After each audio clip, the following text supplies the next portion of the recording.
My name is Elsie Bates. I'm 32 years old and a captain in the United States Navy. Today, I'm standing in Portsmouth Family Court, not as an officer, but as a defendant. The plaintiffs? The same parents who haven't called me in 12 years. My father, Robert, lets out a little chuckle. My mother, Margaret, shakes her head, whispering to her lawyer that my dress uniform looks ridiculous. They are suing me, trying to take the house my grandfather left me, claiming abandonment. Abandonment. I just got back from a 9-month deployment. My knee still aches from an IED fragment in Yemen, and this filing, it calls me an irresponsible child. You think wearing that thing is gonna scare anyone? My father had snarled when he saw me in the hall. They think they're dragging me to court to humiliate me. They don't know that I came here to introduce myself. If you've ever had your own family deny your every effort, been called a failure just because you chose a different path, let me know where you're watching from. Hit the like button and get ready for a story about the price of honor. The Waffle House off the I-264 was an assault on the senses, but it was a welcome one. It smelled of America. The air was thick with the scent of burnt coffee, sizzling bacon, and the cloying sweetness of maple syrup clinging to everything. I was sitting in a cracked yellow vinyl booth, the fluorescent lights overhead humming a tune of comforting normalcy. This was my tradition. Coming home, truly coming home, meant a plate of peanut butter waffles and black coffee. It was the first meal I always had on American soil, a small ritual to wash away the dust of faraway places. My left knee sent a dull, throbbing ache up my leg from under the table, a permanent souvenir from a roadside in Yemen.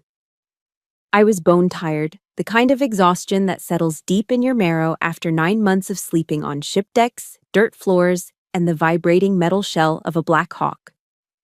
But I was home. The steady clatter of cutlery, the low murmur of conversations, the waitress calling everyone "hon." It was the chaotic, beautiful sound of a world that was safe. "You sure you don't want any syrup with that, hun?" the waitress asked, holding up a sticky bottle of what the label called light syrup. I managed a tired smile. "No thanks, the peanut butter is all I need." I was trying to explain that the combination was a legacy from my grandfather when my phone vibrated against the tabletop, a low buzz that cut through the diner's noise. I glanced down. It was an email from a law firm I'd never heard of, Sterling and Finch.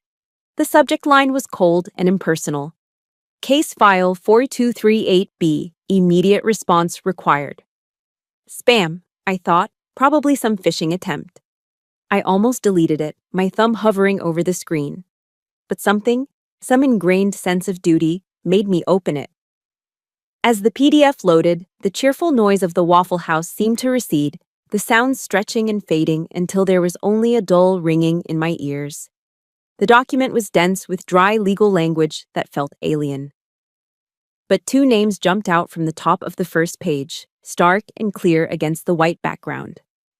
Plaintiffs, Robert and Margaret Bates. Defendant, Captain Elsie Bates. My heart didn't race, it stopped. For one long, silent beat, I forgot how to breathe. I scanned the page, my eyes tripping over the words. Petition for partition of property.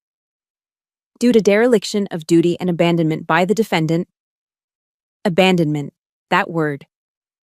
It was repeated 3 times on the first page alone, a legal hammer striking the same bruised spot over and over. They claimed I had abandoned my grandfather's house, that I hadn't fulfilled my responsibilities as the heir. I stared down at my waffles, now lukewarm, the peanut butter starting to congeal. Abandoned?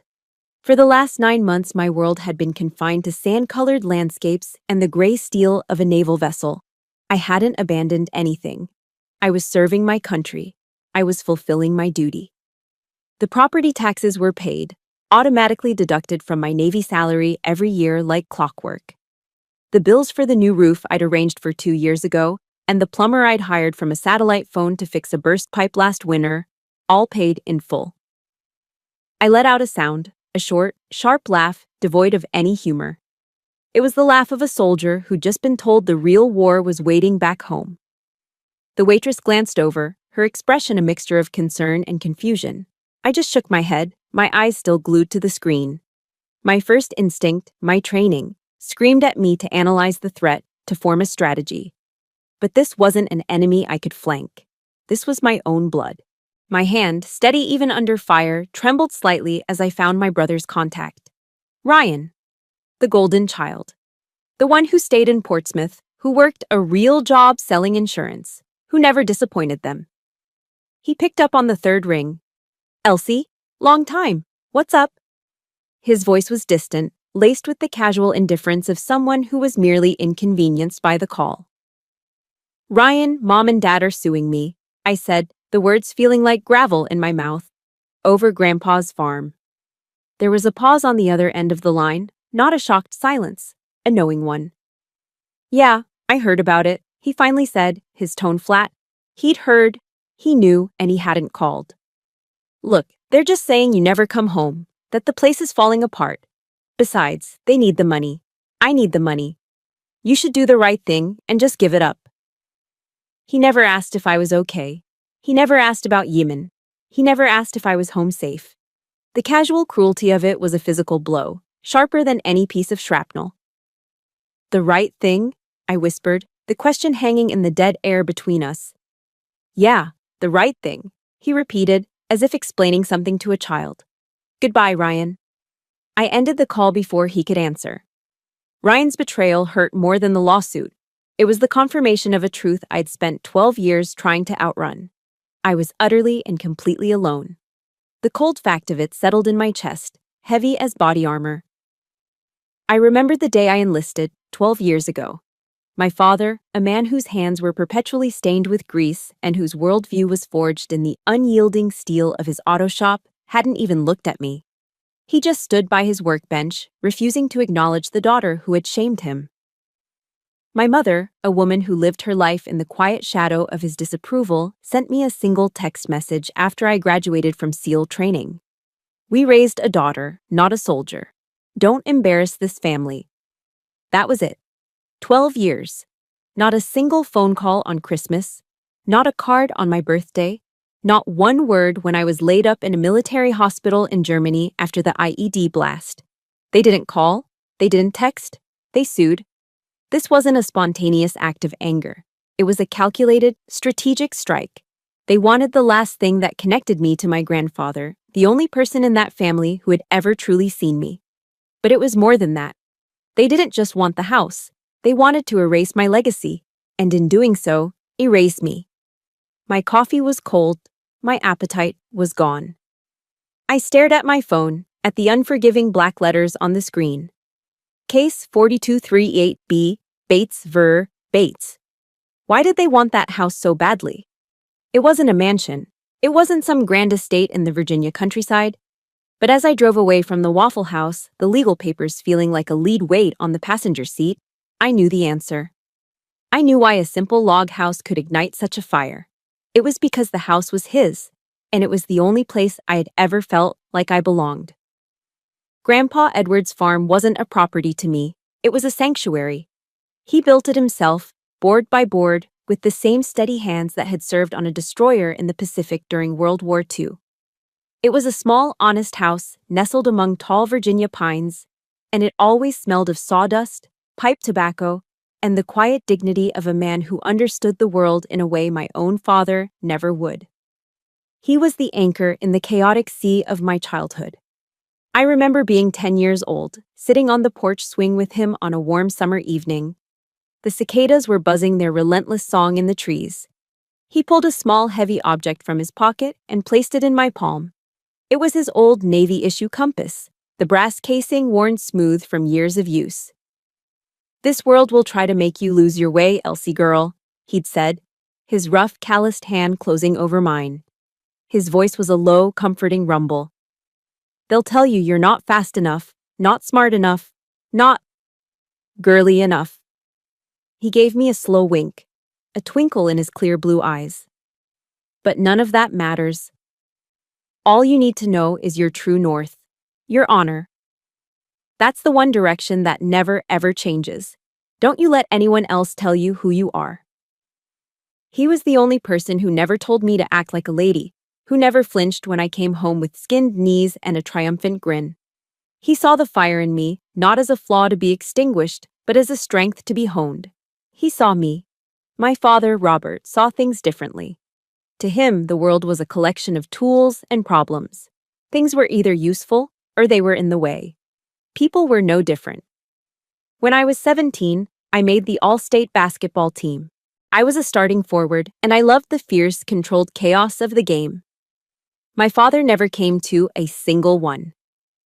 "Waste of time," he'd mutter, wiping grease from his hands with a rag. "Be better off learning how to weld." Then, during the regional finals, I went up for a rebound and came down hard. A sharp, cracking sound echoed in the gymnasium, followed by a searing pain in my left arm. My first thought wasn't about the pain. It was a cold dread of what my father would say. His first reaction at the hospital wasn't concern. It was contempt. He looked at the heavy plaster cast encasing my arm from wrist to elbow and sneered. "See? Told you so," he said, his voice dripping with grim satisfaction. "Now you're useless. Who's gonna marry a girl with arms like a man?" My mother just stood there beside him, silent. Her silence was always her answer. It was a quiet endorsement of his every judgment, his every dismissal of me.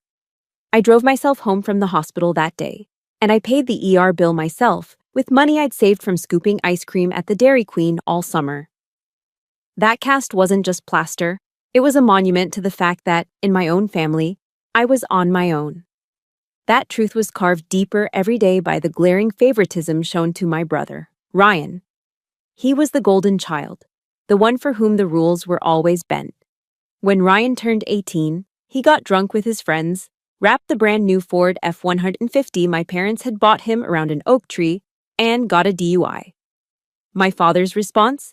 He yelled at the responding officer for scratching the paint on the wreck, then went out the next week and bought Ryan another truck. "A better one," he'd said, as if that would fix the problem. A few months later, when I turned 18, I wanted to go to a summer fitness camp. It was a prep program for kids interested in military careers. My father just laughed, a short, dismissive bark. "No money for that nonsense," he'd said, not even looking up from the engine he was working on. I had to get a second job waiting tables to pay for it myself. The injustice of it was a bitter pill. It was never just about the money. It was about worth.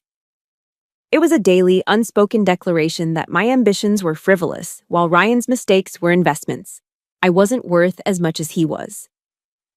So when Grandpa Edward passed away, I wasn't surprised by what happened next. I was in the middle of basic training. I wasn't allowed to come home for the funeral. The first and only phone call I received from my parents during that entire time wasn't to offer comfort. It was to deliver a verdict. The old man went crazy. My father's voice crackled over the payphone line. "He left you the farm." He was furious. My mother was audibly sighing in the background. They didn't understand. They saw it as a final act of senility, a foolish old man's whim. But I understood perfectly. In his final act of love, Grandpa Edward knew they would never value me. He knew they would see my path as a dead end. So he gave me a place to come back to. He gave me a true north, a legacy. And now they wanted to take that too. They weren't just suing me for a piece of property. They were trying to overturn his will. They were trying to tell the world, and me, that even my grandfather's faith in me was a mistake. If you've ever had one person in your life who believed in you when no one else would, please support this story by hitting the like button and in the comments. Just type the word grandpa or grandma or whoever that person was for you. Let's fill the comments with their memory. This isn't about a house. This is about honor. And I would not let them take it from me. Not now. Not ever. A few days before the court date, another email from their lawyer, Mr. Finch, landed in my inbox. The subject line read, "Settlement offer." I felt a cold knot tighten in my stomach. It wasn't an offer. It was an ultimatum, wrapped in the deceptively polite language of the law. I read the words, my breath catching in my throat. Ms. Bates agrees to relinquish all claims to the property. In exchange, Mr. and Mrs. Robert Bates will agree not to pursue further claims for damages resulting from her irresponsibility. Ms. Bates. The formal address was a deliberate sting, a way to remind me that I was now an outsider. But it was the word irresponsibility that made the blood pound in my temples. They wanted me to sign a piece of paper that legally declared me irresponsible. They wanted a written confession to a crime I didn't commit. This wasn't about a house anymore. This was about submission. They didn't just want the farm. They wanted me to kneel. They wanted a victory on paper that they could show the whole town, proof that the rebellious daughter had finally been broken. My finger hovered over the reply button for a moment, a storm of angry, bitter words swirling in my mind. But I didn't type a single one. I simply moved the cursor to the trash icon and deleted the email.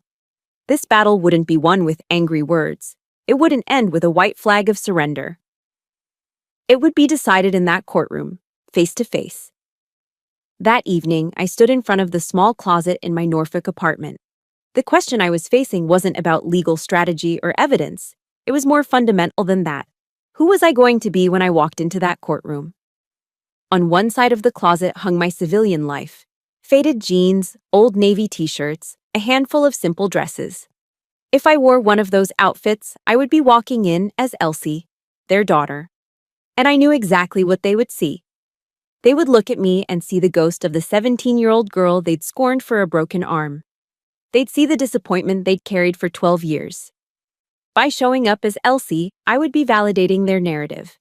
That I was the lost, failed child who had run away from home. I would be playing a part in a play they had written for me. Then my eyes moved to the other side of the closet. Hanging pristine in a heavy-duty garment bag was my Navy service dress blue uniform. The deep, dark blue wool, the sharp creases, the gleaming gold buttons. It was more than just clothing. It was a testament. I wore that uniform the day I received my commission. I wore it the day I pinned a silver star to my chest. And I wore it the day I stood graveside and handed a folded American flag to the widow of a fallen teammate. Each thread was woven with duty, sacrifice, and an unwavering commitment to something larger than myself. It represented a life they refused to see, a person they refused to know. My mind drifted back to my first commanding officer, a good man we lost in the mountains of Afghanistan. I remembered standing before him after I'd finally made it through the hellish crucible of SEAL qualification training. He was a man of few words, but the ones he chose always landed with the weight of truth. Bates, he'd said, his gaze steady and clear. They're never going to get you. The people back home. They'll look at you and see something that doesn't fit into their neat little boxes. Don't you ever waste a second of your life worrying about that. He paused, letting the words sink in. Your Honor, it isn't something people give you. It's the courage to show up as exactly who you are, especially when it makes them uncomfortable. His words echoed in my silent apartment, a voice from the past guiding my present. This wasn't about intimidating them. It wasn't about showing off. This was about correcting the record. This was about telling the truth. For 12 years, they had told a story about me to anyone in our small town who would listen. The story of Elsie, the girl who ran off to play soldier. The girl who was a shame, a disappointment. They had controlled that narrative for more than a decade, shaping my identity in my absence. This uniform. This was 12 years of truth. It was the deployments to places they only saw on the news. It was the sleepless nights on watch. It was the ache in my bones, the scars on my body. It was the silver star for valor. It was the purple heart for wounds received in action. It was the weight of command and the unbreakable bond of brotherhood. It was everything I had become while they were busy telling everyone what I wasn't. The decision settled over me, not with a clash of emotion, but with a quiet, cold clarity. You have to define yourself before others have the chance to define you incorrectly. I reached into the closet and unzipped the garment bag. The scent of clean, pressed wool filled the air. I laid the uniform out on my bed. With methodical precision, I began my preparations. I ironed out the smallest wrinkle from the jacket. I took a soft cloth and polished every single brass button until it shone like gold. I carefully pinned my ribbons over the left breast pocket, a colorful, silent summary of my service. I wasn't going to court to fight my family. I was going to introduce myself. Once and for all. The night before the hearing, I didn't stay in my Norfolk apartment. The four walls felt like they were closing in on me. Instead, I drove out to the farm. As I pulled down the long gravel driveway, the house looked dark and lonely under the moonlight, a silhouette of memory against the starry Virginia sky. It was cold inside, carrying the damp, musty smell of a place that had been sleeping for too long. I didn't bother with the lights. I just went out to the porch, my grandfather's porch, and sat on the top step. My old German shepherd, Knox, padded out after me and rested his graying head on my injured knee, letting out a soft groan. The silence out here was different from the quiet of my apartment. It was a deep, heavy silence, filled with the chirping of crickets and the weight of the coming day. Tomorrow, I would walk into a courtroom and face my own parents as adversaries. I had my evidence organized in a neat folder. I had my uniform pressed and ready. I had my strategy. But I wasn't prepared for this feeling, a profound sense of feeling orphaned, even though they were both still alive just a few miles down the road. Knox whined again, a low rumble in his chest, as if he could sense the turmoil inside me. I buried my face in the thick fur of his neck, the familiar scent of him a small comfort in the vast darkness. "It's just you and me, old boy," I whispered into his coat. "Just you and me." For a moment, behind the ironclad resolve I had built for myself, I felt fragile. I felt utterly alone. That's when my phone pinged. The sudden sound cut through the quiet night, sharp and intrusive. I pulled it out, assuming it was a late-night email from my own legal counsel. But the name on the screen wasn't a lawyer. It was Sergeant First Class Mongo Alvarez, the biggest, scariest-looking man on my team, and the closest thing I had to a brother. The text was short and to the point. "Boss, heard you got some family trouble." A small, tired smile touched my lips. News in the SEAL community travels faster than a wildfire. It was a closed circuit of trust and gossip, and nothing stayed secret for long. I typed back, my fingers moving slowly in the cold air. "Just a little hometown drama, Mongo. Handling it." His reply was instantaneous. "Roger that. Team sends its best. Need us to come pay anyone a visit? My in-laws are terrified of me." I let out a genuine laugh, the sound swallowed by the night. The thought of Mongo, all 6'5" and 250 pounds of solid muscle, showing up on my father's doorstep was both terrifying and hilarious. It was his way of saying, "We've got your back." Then, a second message came through. It was a video file. I hesitated for a second before tapping to open it. The screen flickered to life, revealing a cramped, dimly lit tent somewhere in the Middle East. Crowded together in front of the phone's camera were 7 familiar faces. They were exhausted, bearded, and covered in the dust of whatever godforsaken place they were in, but their grins were wide. "Hey, Skipper," they all yelled in a chaotic, overlapping chorus. "Heard you were going home to kick some ass in court." Mongo's face filled the screen. "Seriously, Captain, don't let them push you around. You're the baddest woman we know." Another one, Smitty, a young medic from Texas, pushed his way forward. "Ma'am, if you need a character witness, just say the word. I'll tell the judge about the time you pulled me out of that." The video cut out abruptly, probably due to a terrible satellite connection. The screen went black, but the image of their smiling, loyal faces was burned into my mind. I sat there on that cold wooden step, staring at the dark screen, and felt a warmth spread through my chest. Then a tear escaped, tracing a hot path down my cold cheek. Then another. These weren't tears of sadness or self-pity. They were tears of overwhelming gratitude. These men. They had seen me at my absolute worst, covered in mud, blood, and sweat. They had seen me make life-or-death decisions under fire.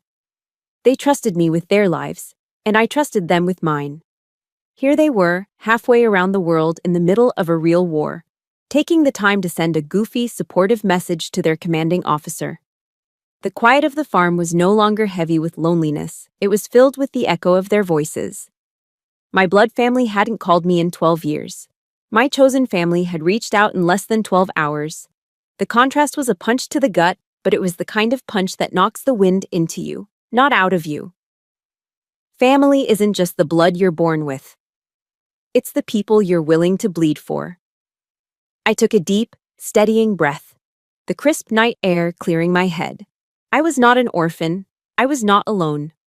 I stood up, patting Knox's solid head. "Come on, boy," I said, my voice steady and clear once more. "Let's get some sleep. We've got a big day tomorrow."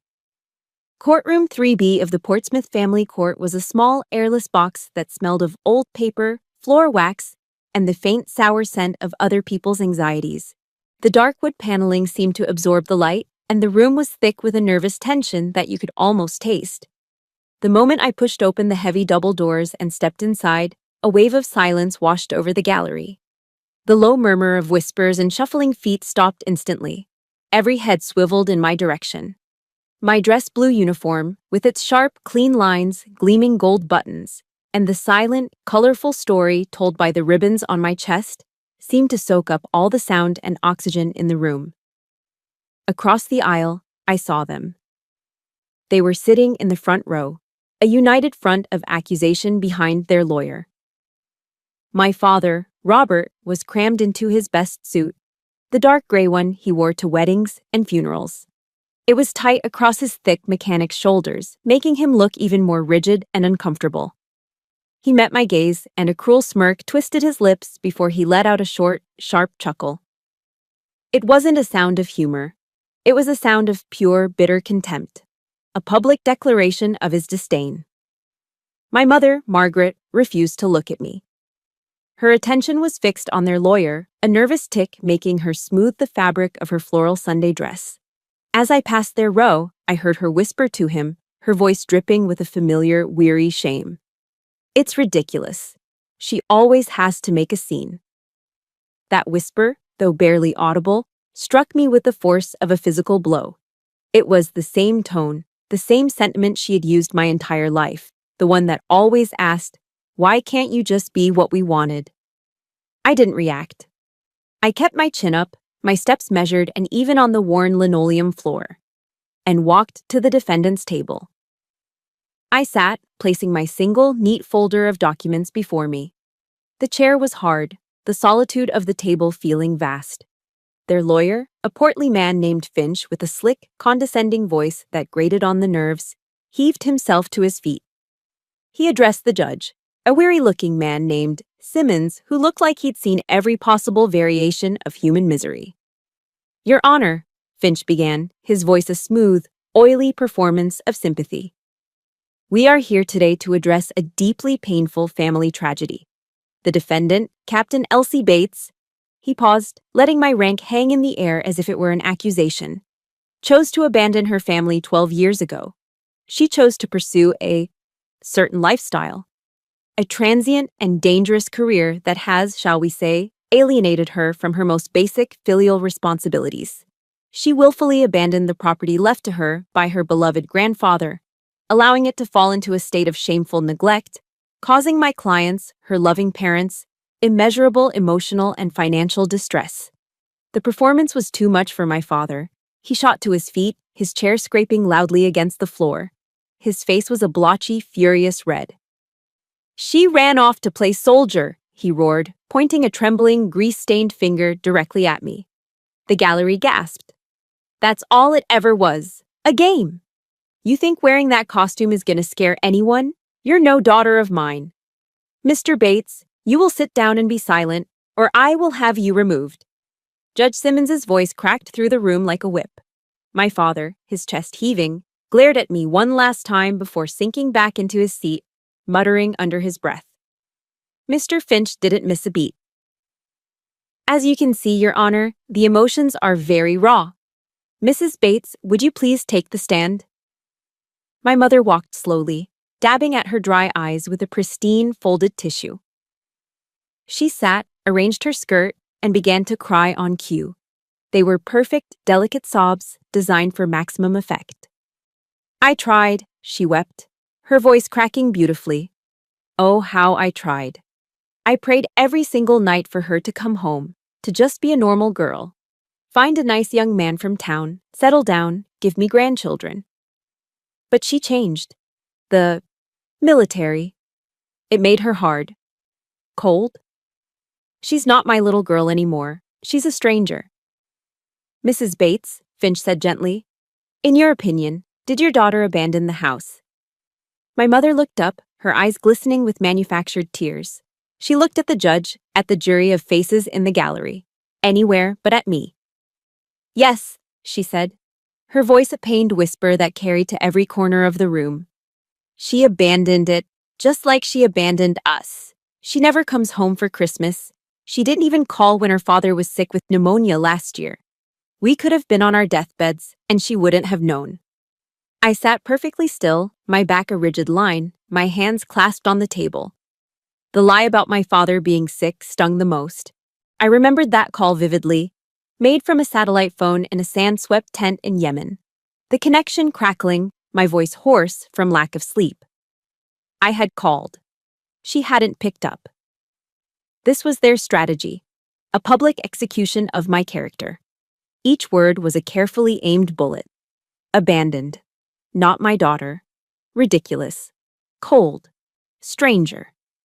The words hammered against the disciplined walls I'd built around my emotions. My training kicked in, a calm, cold voice cutting through the noise.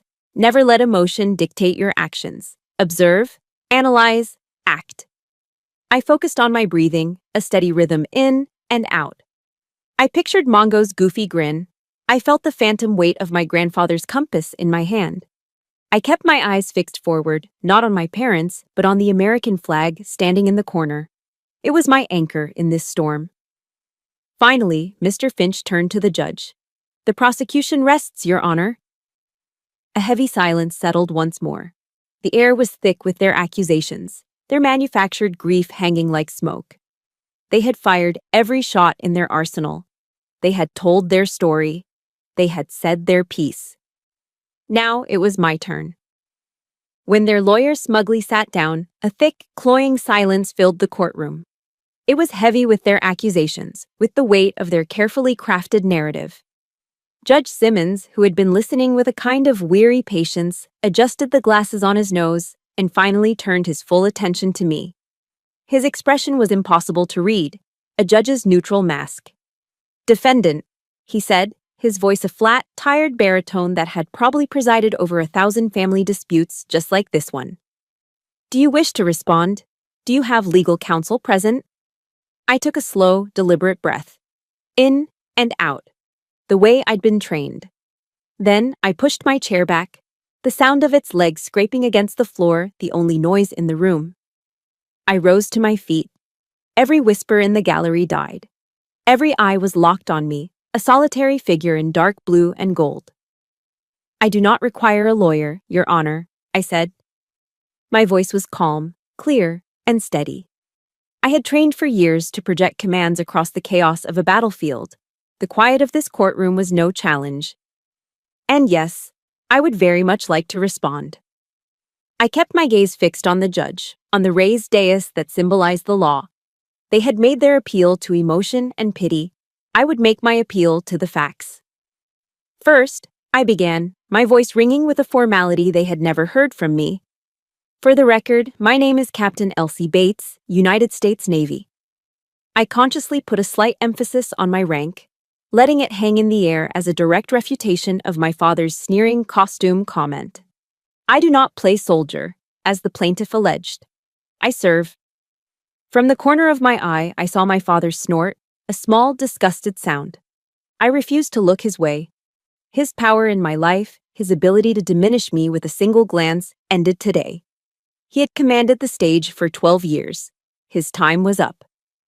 Regarding the central accusation of abandonment, I continued, my tone shifting deliberately into one of factual, almost clinical, reporting.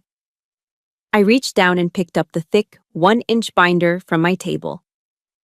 I would like to submit into evidence 12 years of property tax records for my grandfather's farm. I walked the few steps to the court clerk's desk and placed the binder down. I didn't slam it, but I didn't set it down gently, either.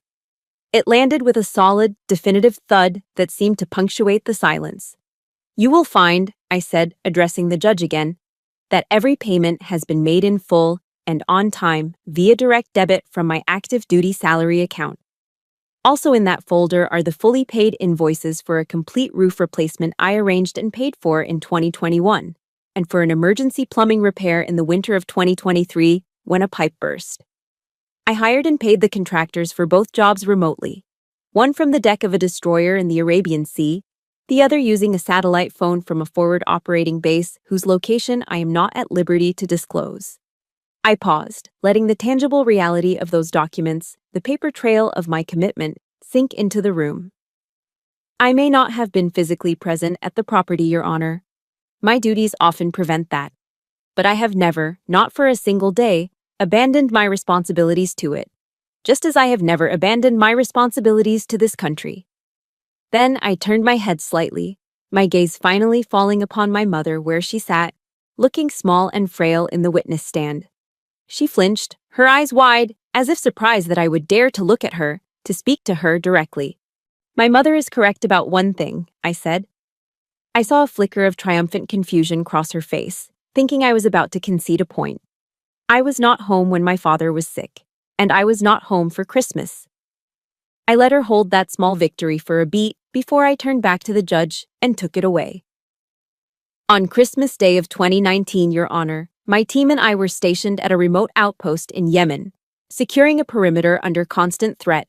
And in March of last year, when my father had pneumonia, I was a patient at Landstuhl Regional Medical Center in Germany, recovering from reconstructive surgery after an IED blast shattered my left knee. A low murmur went through the gallery.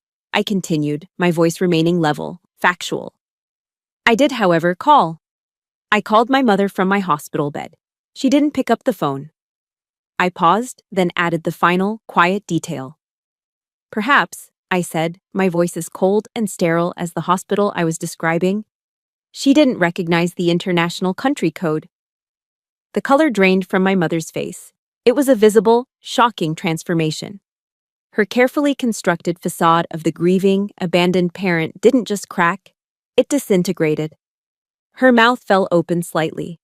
Her eyes, no longer wet with fake tears, were wide with the pure, stark terror of being caught in an undeniable lie. She knew. I knew she knew.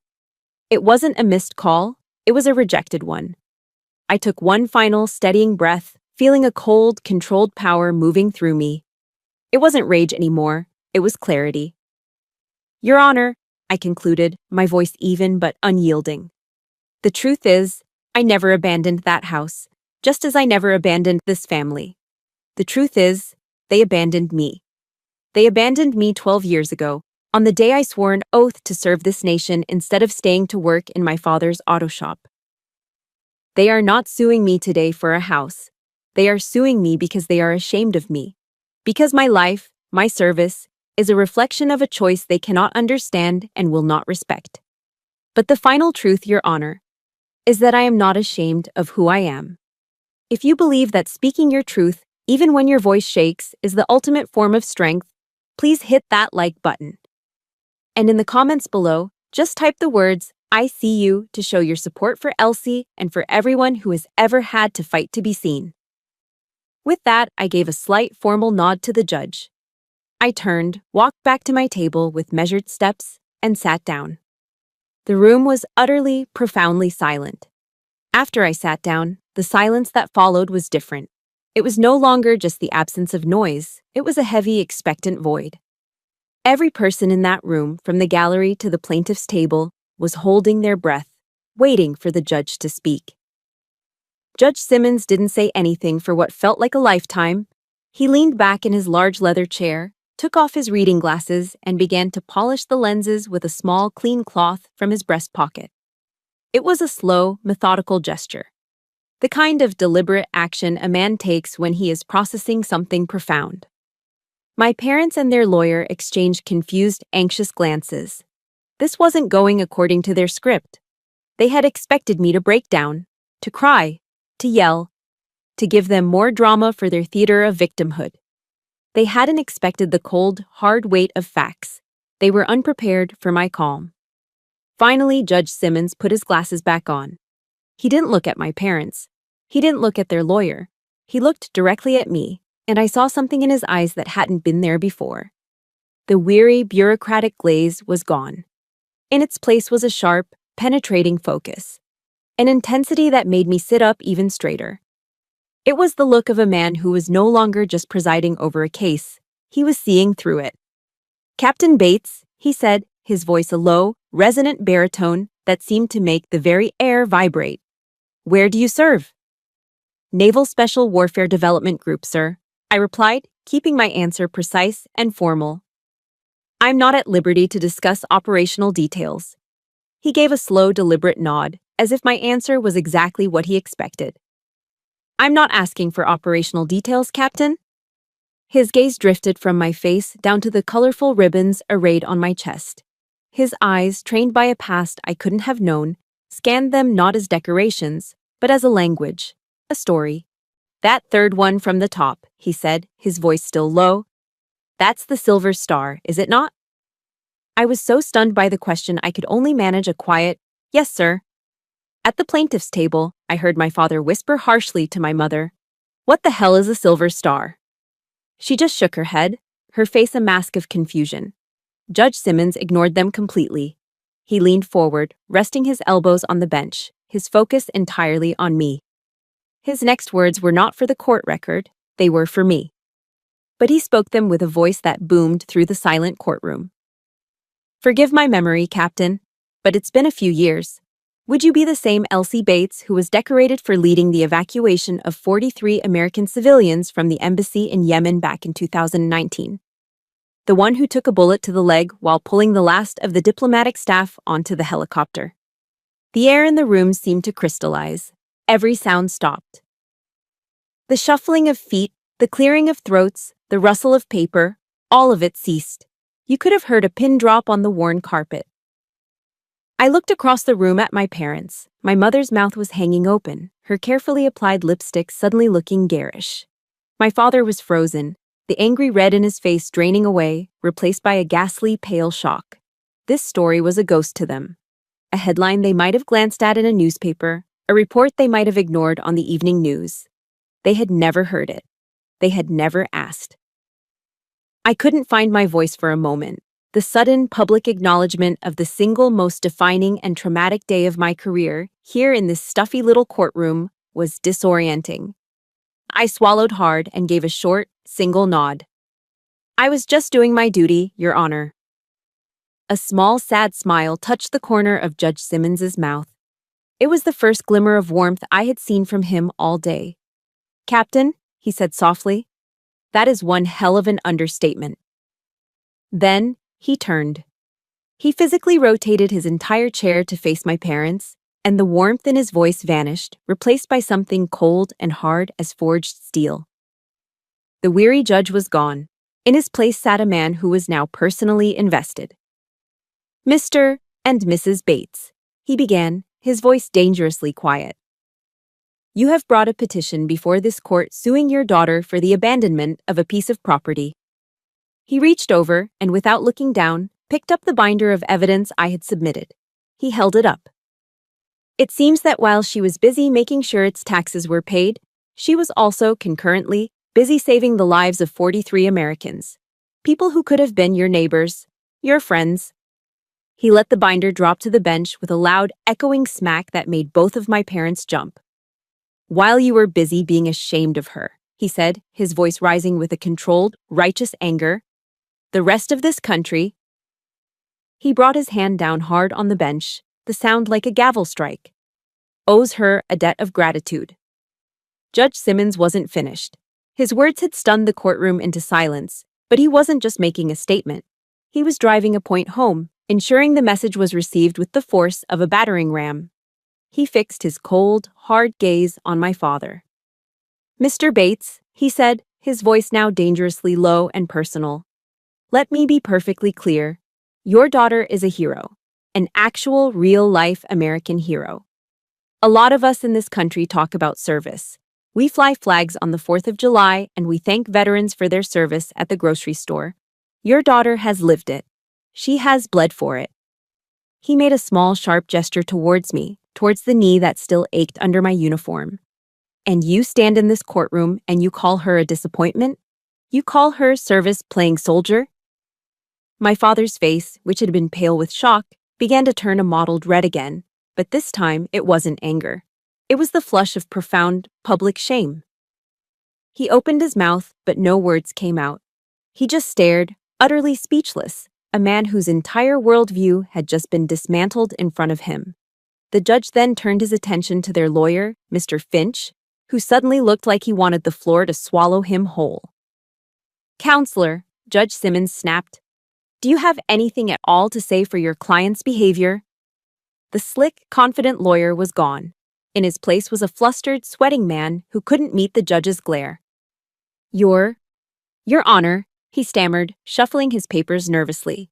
"My clients, they weren't aware of the specifics of their daughter's service." The judge exploded. "They weren't aware?" he roared, the sound blasting through the courtroom like a cannon shot.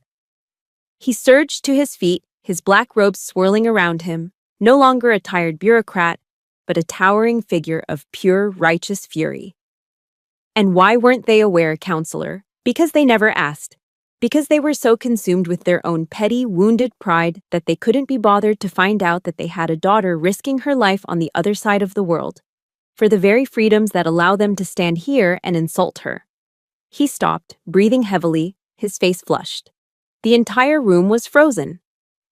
Then, as quickly as it came, the fury receded.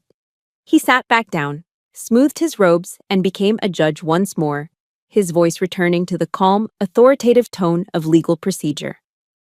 "Under the statutes of the Commonwealth of Virginia," he said coolly, "a claim of property abandonment requires proof of complete and utter neglect, and an intent to relinquish all responsibility.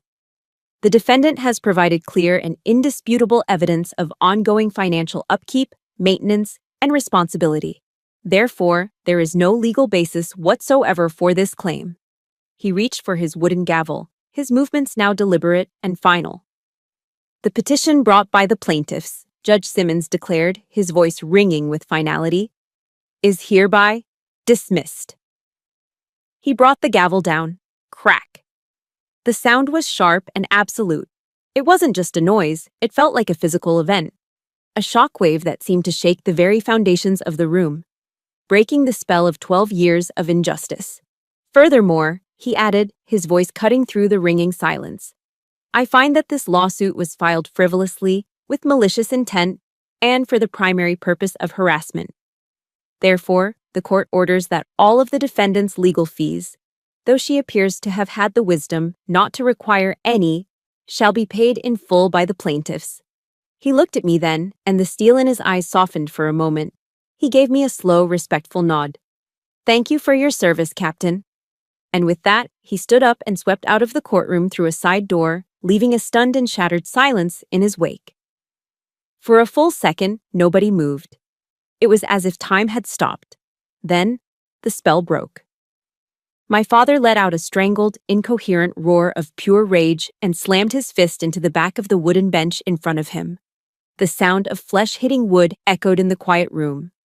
My mother finally broke down completely, her shoulders shaking with ragged, genuine sobs. These were not the fake tears from the witness stand. These were the bitter, ugly tears of absolute defeat. They had lost. They hadn't just lost a court case. They had been publicly stripped bare, their cruelty and selfishness laid out for the entire town to see. The weapon they had tried to use against me, this courtroom, had turned on them with devastating force. I watched them for a moment, and a strange thing happened. I didn't feel victorious. I didn't feel a rush of triumphant joy. The word that came to my mind was tired. I just felt tired and empty. The crushing weight I had been carrying on my shoulders for 12 years was suddenly gone, lifted by the judge's verdict. But its absence left a hollow space, a quiet ache where the burden used to be. I stood up, my movements feeling slow and heavy. I smoothed the front of my uniform jacket, a small automatic gesture of restoring order. And without a single backward glance, I turned and walked out of the courtroom, leaving the wreckage of my family behind me. I didn't go back to my apartment in Norfolk after the hearing. I drove straight to the farm, the silence in my truck a stark contrast to the emotional detonation I had just witnessed. I didn't change out of my uniform. I walked out onto the back porch, the same porch my grandfather had built, and sat on the steps, the dark wool of my jacket feeling heavy and formal in the quiet country air. I watched the sun dip below the tall pine trees, painting the sky in soft shades of orange and purple. Knox came and laid his head on my lap, his presence a warm, solid comfort. I had won. The verdict was clear, the victory, absolute. So why did I feel so hollow? The judge's gavel had shattered a 12-year curse of lies and accusations, but it couldn't magically heal the wounds underneath. Sitting there, in the quiet aftermath, a surprising realization settled over me. I had never truly wanted to humiliate them. I had never wanted to see them broken and exposed in a public courtroom.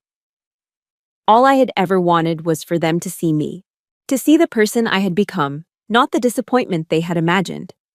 For 12 years, I had carried the weight of their misunderstanding. I'd carried it on long marches, on covert missions, on the lonely decks of ships halfway around the world. It was a burden I'd grown so accustomed to, I almost didn't know who I was without it. Now it was gone, lifted from my shoulders by a stranger in a black robe, and I didn't know what to do with the sudden, terrifying lightness. A few days passed.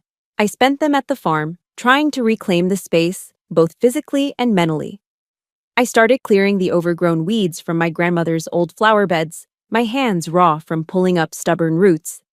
It was mindless, physical work, a way to sweat out the lingering tension.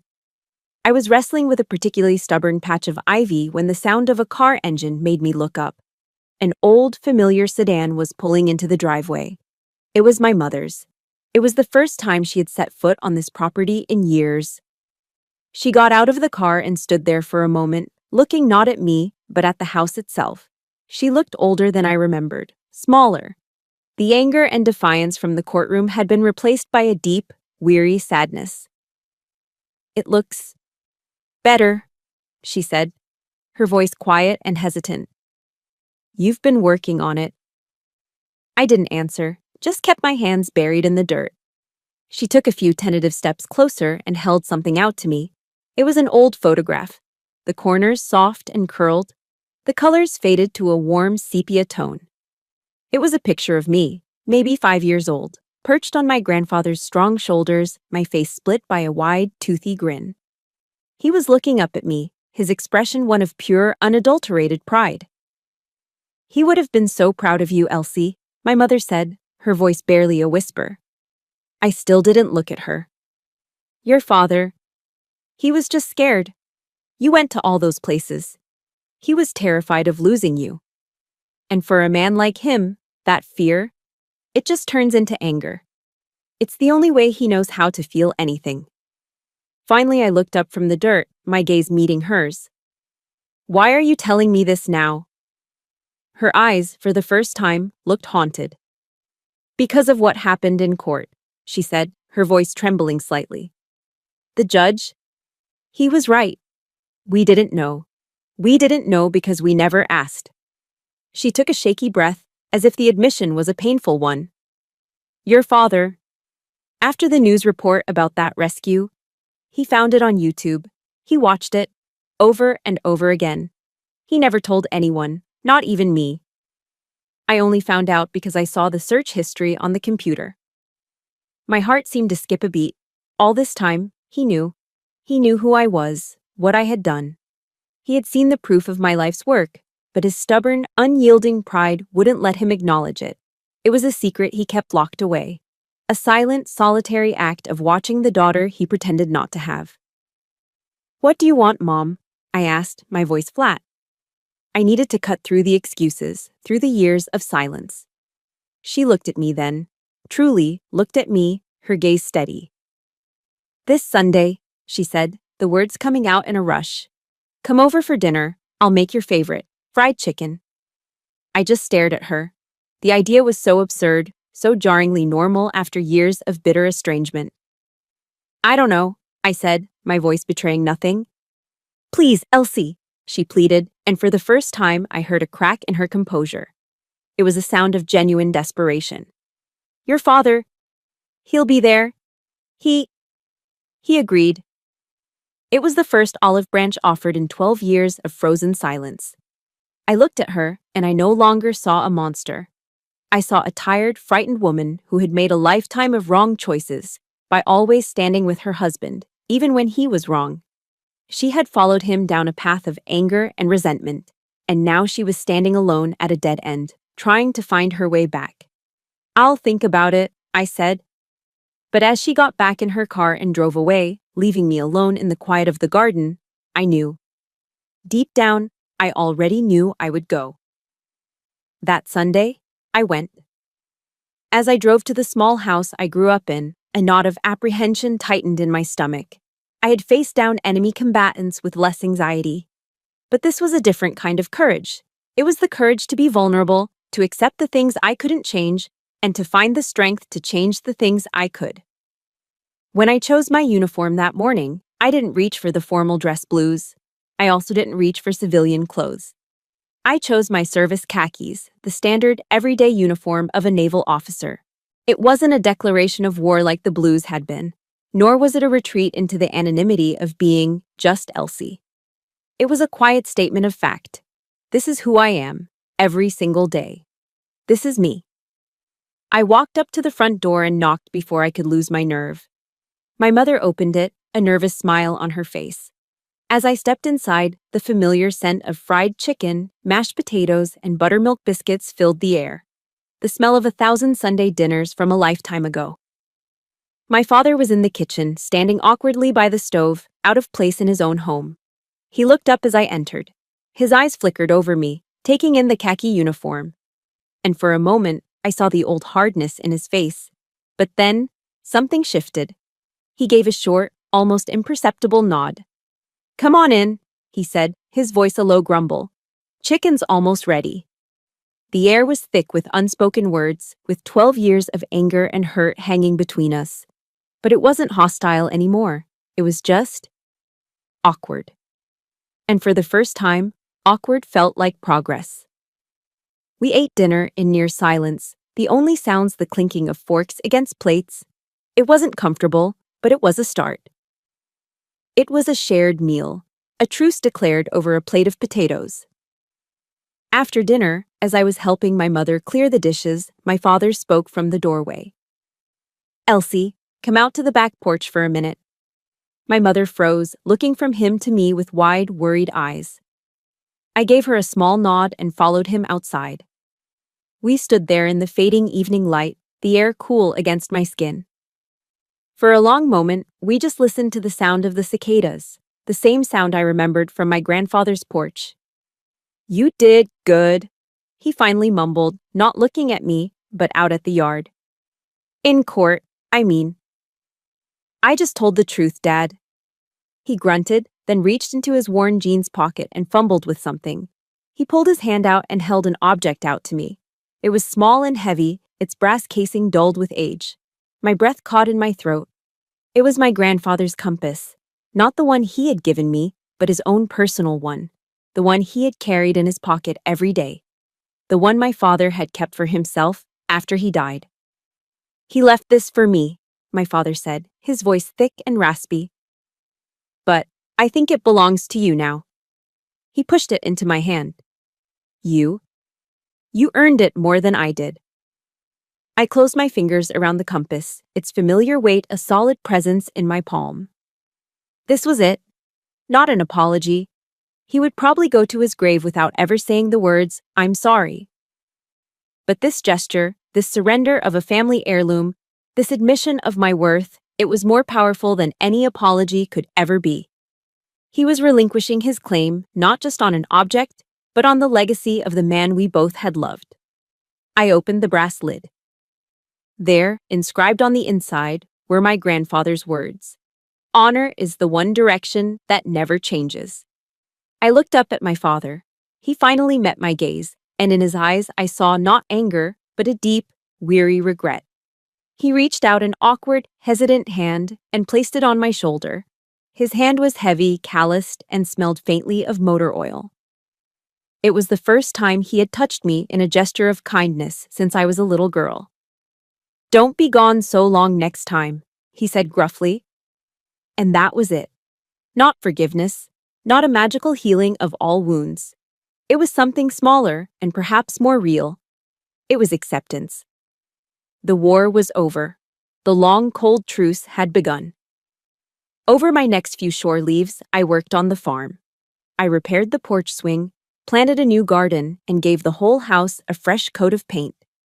And on the weekends, my father would drive out to help. He never said much. He'd just show up with his toolbox, and we'd work side by side in a comfortable, quiet rhythm of shared labor. Then, one Saturday, Ryan showed up too. He looked awkward and out of place, but he picked up a paintbrush and started working. We didn't talk about the lawsuit. We just painted. We ate dinner together on that newly painted porch, the three of us. For the first time in over a decade, we felt something like a family again. My story, the one from the courtroom, got out. I was invited to speak at my old high school for Veterans Day. I stood on the stage, in my uniform, and I spoke to the students about honor, about service, and about finding your own true north. That night, back on the porch at the farm, I held the compass in my hand. Beneath my grandfather's timeless inscription, I had carefully engraved a new line, a lesson learned in the crucible of my own life. It read, "Forgiveness is the truest form of discipline." I had found my direction. I had come home. Thank you for walking this path with me. My story isn't just about the family you're born into, but the honor you build for yourself. It's about finding your own true north, even when the world tries to convince you that you're lost. In the comments below, I'd be honored if you shared just one word that represents your true north, be it family, honor, peace, or freedom. If stories about resilience and the courage to define your own worth matter to you, please like this video and subscribe to the channel. You are not alone on your journey.